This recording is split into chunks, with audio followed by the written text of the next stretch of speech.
Assalamualaikum warahmatullahi wabarakatuh. Bagaimana kabarnya anak-anak? Masih sehat?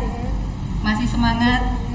Mudah-mudahan di pagi hari ini Selasa 13 Oktober 2020 kita semua senantiasa diberi limpahan rahmat kesehatan oleh Allah Subhanahu wa Ta'ala.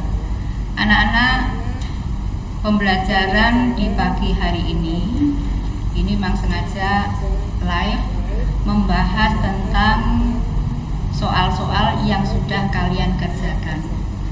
Kalau di minggu-minggu kemarin kalian sudah menerima materi tentang listrik dinamis. Yang pertama listrik statis, kemudian listrik dinamis. Nah, pada listrik dinamis ini kalian membahas tentang arus listrik dan beda potensial. Kemudian hukum Ohm. Kemudian hantaran listrik, di mana pada hantaran listrik ini kalian mengenal konduktor, isolator, dan juga semikonduktor. Kemudian hambatan, rangkaian hambatan, rangkaian seri maupun rangkaian paralel, dan juga rangkaian campuran. Kemudian hukum 1 Kirchhoff. Nah, pada listrik dinamis ini mengenal 2 hukum, yaitu hukum Ohm dan hukum 1 Kirchhoff. Nah, soal-soal yang kalian kerjakan kemarin ini tentang rangkaian listrik, hukum Ohm, rangkaian hambatan, dan juga hukum 1 Kirchhoff. Nah, tugas yang pertama, kalian lihat pada slide berikut ini. Kalian buka halaman 202 buku paket ya anak-anak ya. 202, 203. Di situ ada tabel 5.1. Ada perintah tulis jenis rangkaian berikut alasannya. Pada buku paket di halaman 202 sampai 203 ini ada tabel gambar. Ada 5 gambar. Kelima gambar ini menggunakan komponen diantaranya kabel, kemudian lampu, dan juga sumber tegangan. Kalian lihat gambar yang pertama. Buku paket loh ya anak-anak ya. Gambar yang pertama ini ada 2 buah kabel yang dihubungkan dengan lampu dan juga dihubungkan dengan 2 buah baterai. Nah, dari rangkaian tersebut ternyata lampu menyala. Nah, kalau kalian amati, kalian lihat ujung-ujung kabel ini semua terhubung pada lampu dan juga pada baterai. Itu membentuk suatu rangkaian tertutup. Nah, rangkaian tertutup ini menimbulkan beda potensial sehingga arus bisa mengalir, lampu menyala. Jadi jenis rangkaiannya adalah rangkaian tertutup. Kemudian penjelasannya atau alasannya karena ujung-ujung kabel ini terhubung pada lampu maupun baterai membentuk rangkaian tertutup, arus mengalir, lampu menyala. Ini gambar yang pertama. Demikian juga gambar yang kedua. Dari pekerjaan kalian banyak yang beranggapan bahwa gambar yang kedua itu rangkaian terbuka. Itu ada 2 baterai, kemudian ada lampu juga, dan ada kabel 3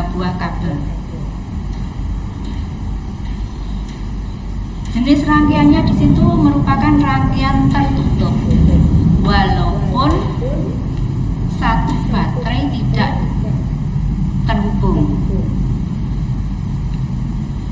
Di situ yang digunakan hanya satu baterai saja. Memang ada dua baterai, tapi yang terhubung hanya satu baterai saja. Kabel yang satu dihubungkan dengan kutub positif, kabel yang satu dihubungkan dengan kutub negatif. Nah, kemudian kalian mungkin bertanya, loh Bu, kok itu lampunya tidak menyala?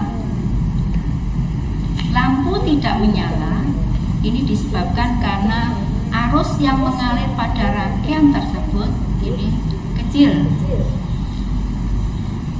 sehingga lampunya tidak menyala. Demikian juga untuk gambar yang ketiga.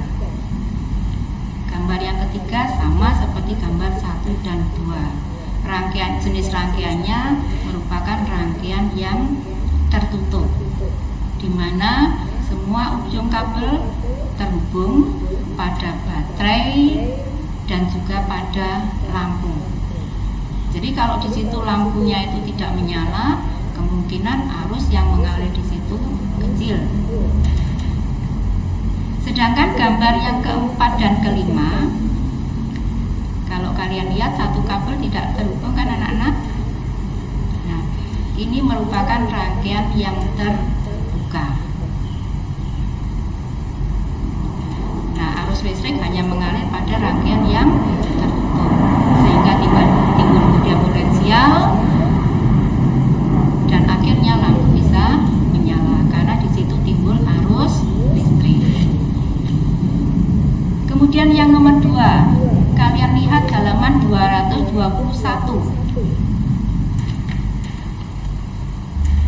Masih buku paket ya anak-anak ya.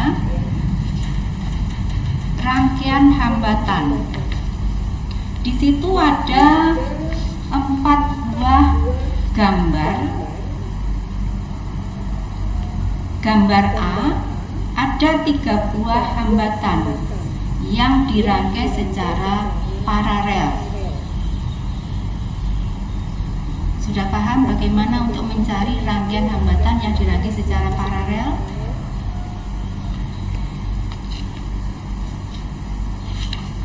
Coba perhatikan sini ya anak-anak ya. Di situ diketahui 3 hambatan.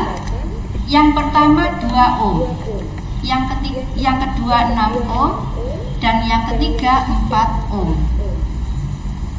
Nah, ketiganya itu dirangkai secara paralel. Untuk mencari hambatan yang dirangkai secara paralel, hambatan penggantinya seper-Rp sama dengan seper-2 ditambah seper-6 ditambah dengan seper-4. Kemudian penyebutnya samakan ya anak-anak ya, per 12. Ini 6, 2, 3. Jadi seper-Rp 11 per 12. Nah, Rp-nya 12 per 11 atau boleh 1 seper 11 ohm. Ini untuk gambar yang pertama, yang A ya anak-anak ya. Mudah ini yang A dengan yang B, rangkaiannya cukup sederhana, 3 hambatan yang dirangkai secara paralel, kemudian yang A, kemudian yang B, 3 hambatan yang dirangkai secara seri. Kalau seri kita cukup dengan menjumlahkan. Ini yang A. Kemudian B, rangkaian serinya ada 3 hambatan, 3 ohm ditambah dengan 2 ohm ditambah dengan 4 ohm. Ada 9 ohm.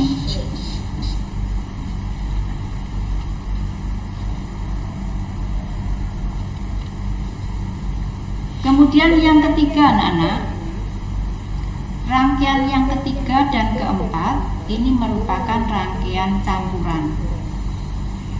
dua hambatan yang 2 dan 4 itu dirangkai secara seri, kemudian diparalel dengan 6 ohm. Saya ulangi ya. Hambatan yang besarnya 2 ohm dan 4 ohm ini dirangkai secara seri. Kerjakan dulu.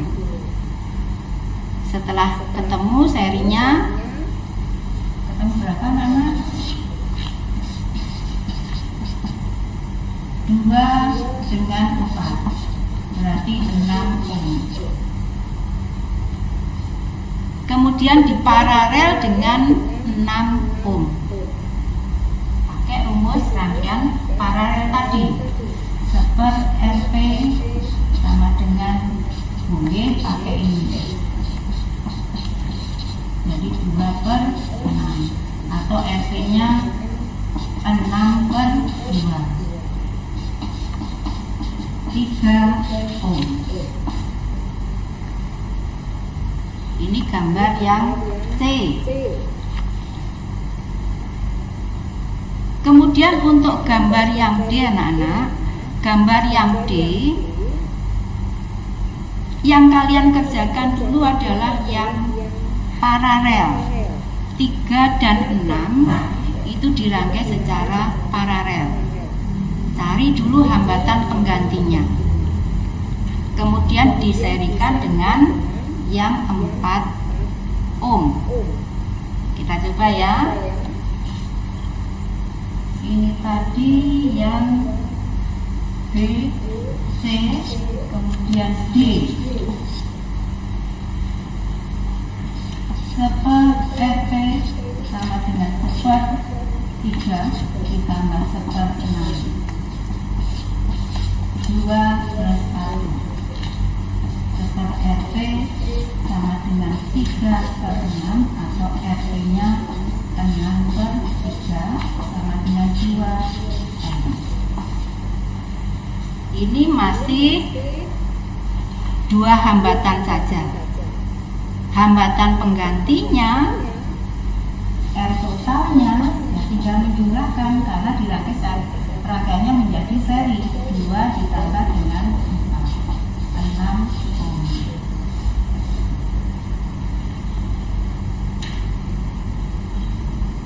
Sekarang kalian perhatikan dulu, mungkin ada kesalahan anak-anak.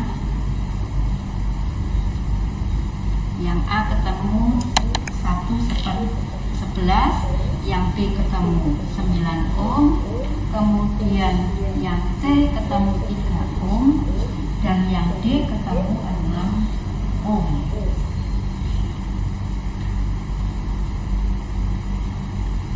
Ini ya, ini rangkaian yang sederhana saja. Belum lagi nanti kalau dimodifikasi lagi hambatannya lebih dari 3.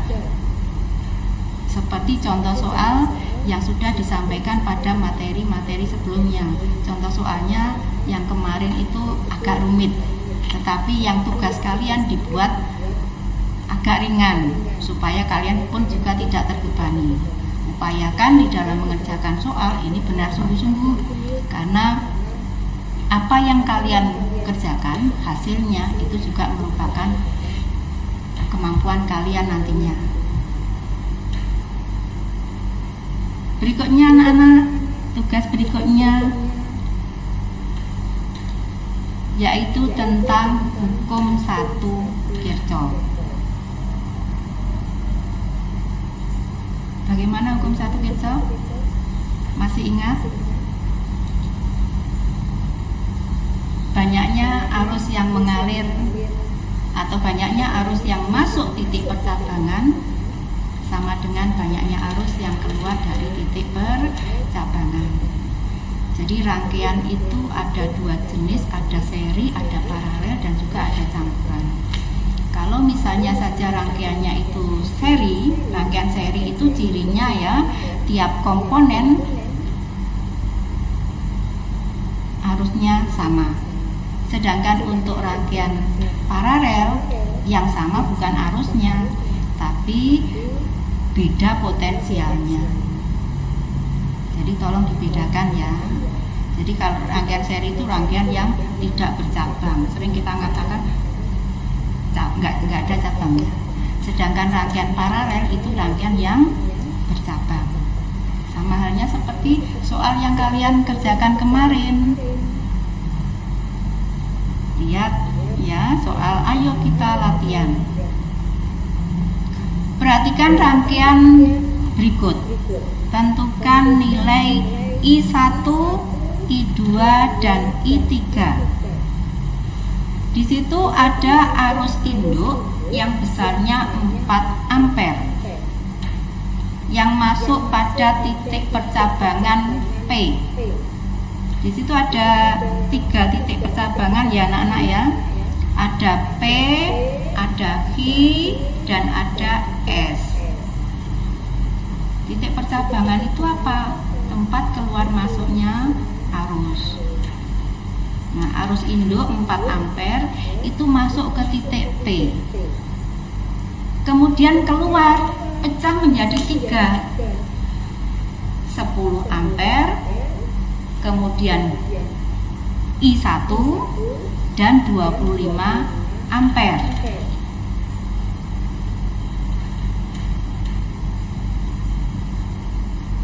Saya ulangi ya. Arus induknya adalah 40 ampere. Masuk ke titik percabangan P. Kemudian keluar, pecah menjadi 3 arus. 10 ampere, 25 ampere dan I1. Nah, dari situ kalian bisa mencari I1 kan? Sesuai dengan hukum 1 Kirchhoff. Jumlah arus yang masuk sama dengan jumlah arus yang keluar.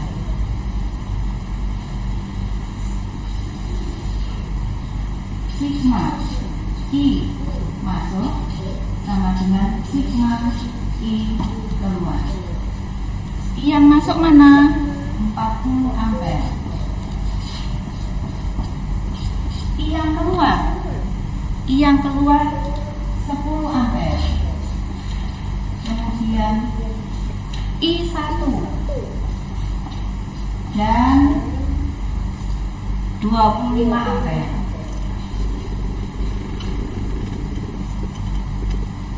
Nah, dari sini kalian bisa mencari I sama dengan I1 ya, maksudnya putih 40 ampere dikurangi 10 dikurangi 25 ampere. I1 sama dengan berapa?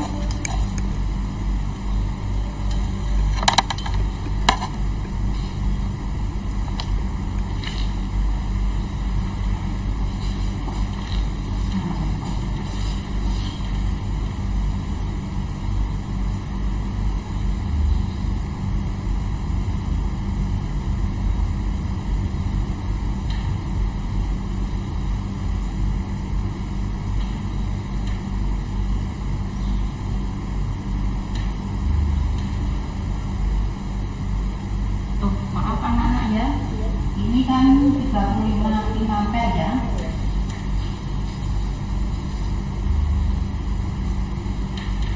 Ampere.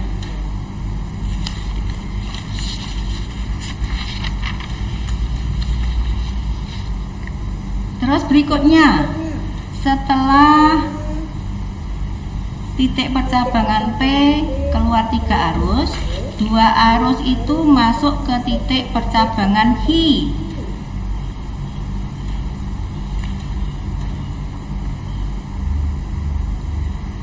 Ada 2 arus yang masuk di situ, yaitu I1 dan I2. Coba perhatikan sini ya. Ini tadi ya. Ini tadi sudah kalian cari, besarnya adalah 5 ampere.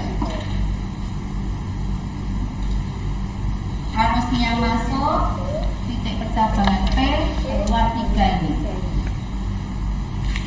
Ini 3 ampere, 5 ampere. 5 ampere dengan 10 ampere masuk titik percabangan Q. Otomatis I2 itu itu ya sama dengan 10 ampere ditambah dengan 5 ampere, 15 ampere.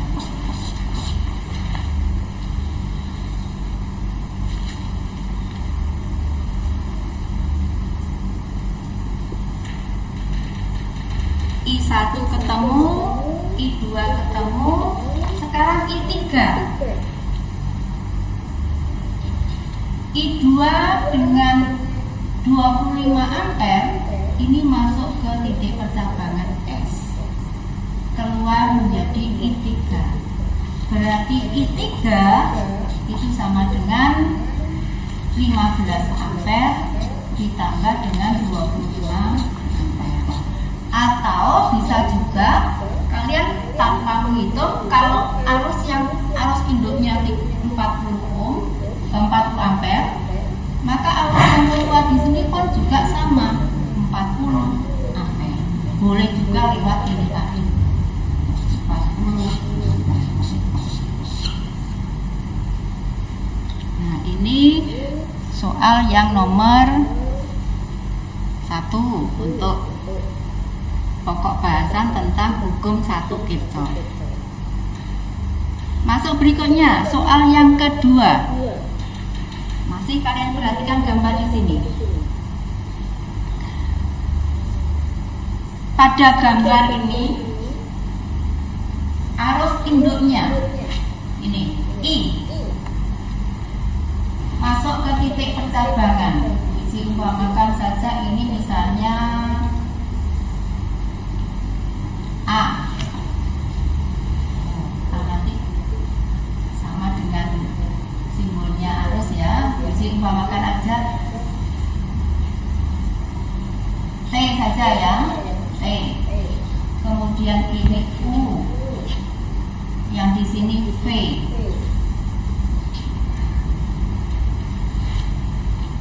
Arus induknya masuk ke titik percabangan T, pecah menjadi 3 ini.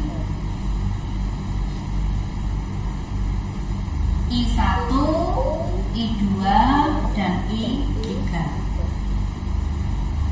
Pada soal nomor 2, ini yang diketahui I, arus induk, ini besarnya 6 ampere. Sedangkan I1, ini 6 ya. Kemudian I1-nya, ini 1 ampere. Kemudian I2-nya belum diketahui, I3-nya diketahui 2 ampere, I4 diketahui 1 ampere. Yang ditanyakan yang mana? I5. Pada soal tersebut, berapa kuat arus I5? Sama seperti tadi anak-anak, tetap gunakan hukum 1 Kirchhoff. Yang pertama kita cari dulu I2, karena I5 ini berasal dari I2. I sama dengan I1 ditambah I2 ditambah dengan I3.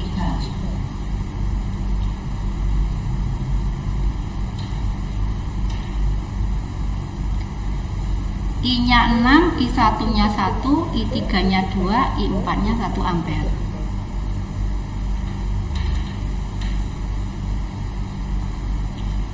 Masukkan harganya 6. Kemudian I1-nya 1 ampere. I2-nya yang ditanyakan, yang dicari, I3-nya 2 ampere. Ketemu I2 sama dengan I6 dikurangi 3 atau 3 ampere. Nah, ini sudah ketemu 3 ampere. Jadi tetap menggunakan jumlah arus masuk sama dengan jumlah arus keluar. Masuk mana? Titik percabangan T, keluar dari titik percabangan T.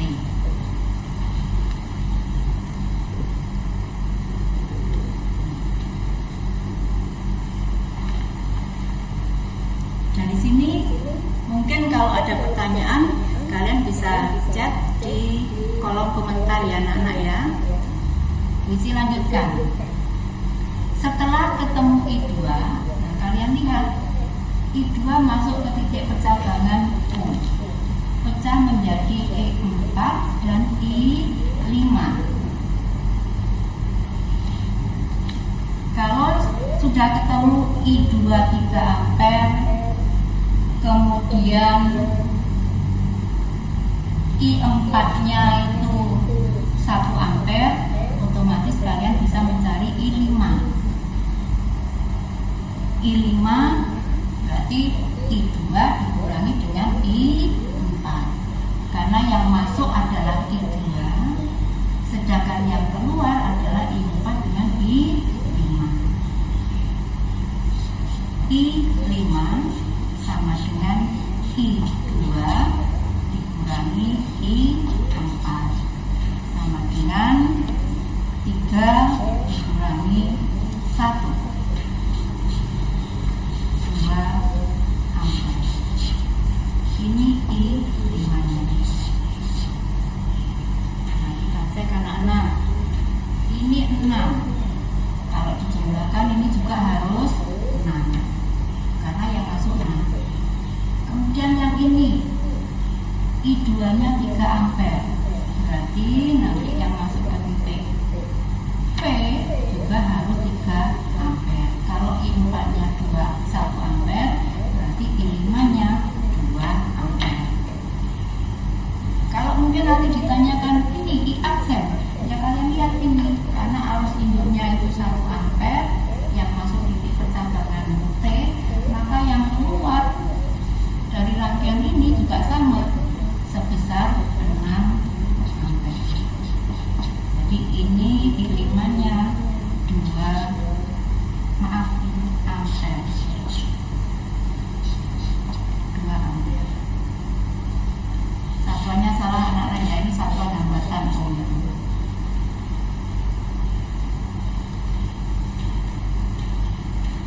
Masuk ke soal berikutnya, yang nomor 3.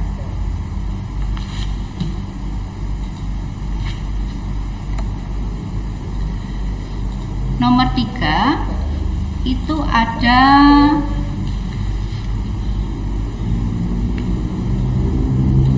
5 arus yang masuk dan keluar dari titik percabangan Hi. Yang masuk mana saja? 5 ampere, 3 ampere, dan 2 ampere. Sedangkan yang keluar ini adalah 7 ampere dengan I. Nah, tentunya kalian bisa menentukan berapa besarnya I. Ya otomatis 5 ditambah 3 ditambah 2 dikurangi 7, 3 ampere.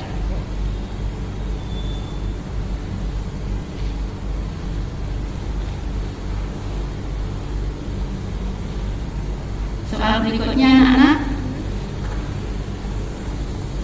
soal yang keempat, kalian lihat hukum Kirchhoff tadi mudah kan? Ini soal yang paling mudah anak-anak ya. Jadi upayakan di dalam menyelesaikan soal ini selesaikan sendiri, tidak usah bergantung pada temannya atau menunggu jawaban daripada temannya. Berusahalah untuk sendiri.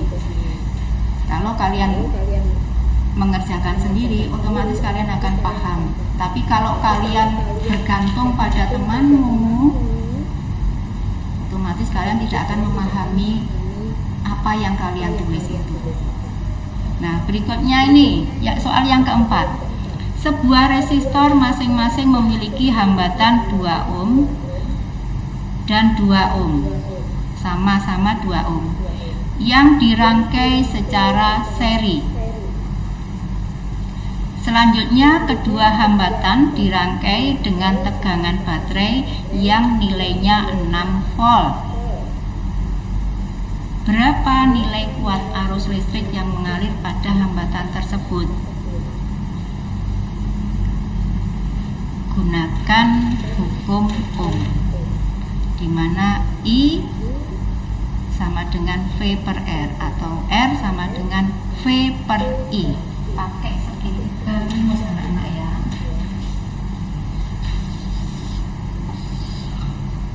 Ohm ya. V I R. Ini artinya bagi, ini artinya kali. Kalau kalian ingin mencari V, berarti I kali N. Mencari I, V per R. Seperti soal berikut tadi, hambatannya dirangkai secara seri 2 hambatan, kemudian dihubungkan dengan sumber tegangan 6 volt.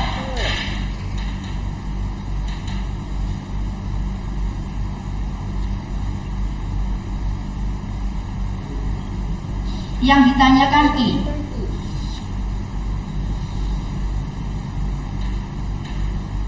I sama dengan V per R. V-nya di situ karena dirangkai secara seri, maka tinggal menjumlahkan saja. Hambatannya tadi berapa? 2 ya. 2 ditambah 2. Oh maaf, V-nya 6. Kemudian ya 6 ya. Kemudian M-nya 2. 2 plus 2 berarti 6 per 4. I-nya 1,5 ampere.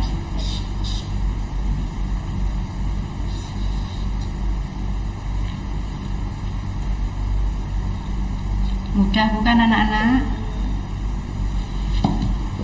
Nah, soal berikutnya anak-anak, soal yang terakhir. Nah, ini soal yang terakhir ini banyak juga yang salah ya. Ini ada 2 gambar. Kalian penafsirannya 1 gambar. Ada 2 gambar. Kalian analisis satu persatu. Jika ada 2 benda bermuatan listrik seperti gambar berikut, benda manakah yang memiliki beda potensial yang lebih besar? Kita lihat dulu untuk benda yang gambar yang A. Gambar yang A. Gambar yang A itu ada 2 buah bola konduktor. Yang A ini bermuatan positif, yang B juga bermuatan positif. Nah, untuk yang A muatan positifnya lebih banyak daripada muatan B. Nah, dari sini kita bisa lihat gambar 1 itu yang memiliki potensial besar itu adalah gambar A. B itu potensialnya lebih kecil dibandingkan dengan A.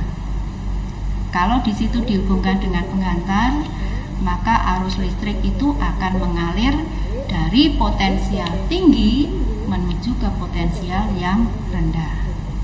Sedangkan elektron kebalikannya, dari potensial rendah ke potensial tinggi.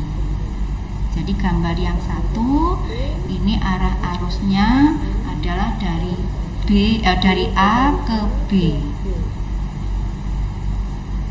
Nah, sebaliknya gambar yang kedua. Gambar yang kedua, bola konduktor P dan Q sama-sama muatannya negatif. Muatan P negatif lebih banyak daripada Q-nya. Nah, di situ yang mempunyai potensial besar adalah bola Q. Sedangkan yang kecil adalah P. Nah, arus listrik mengalir dari Q menuju ke P. potensial rendah menuju ke potensial yang tinggi.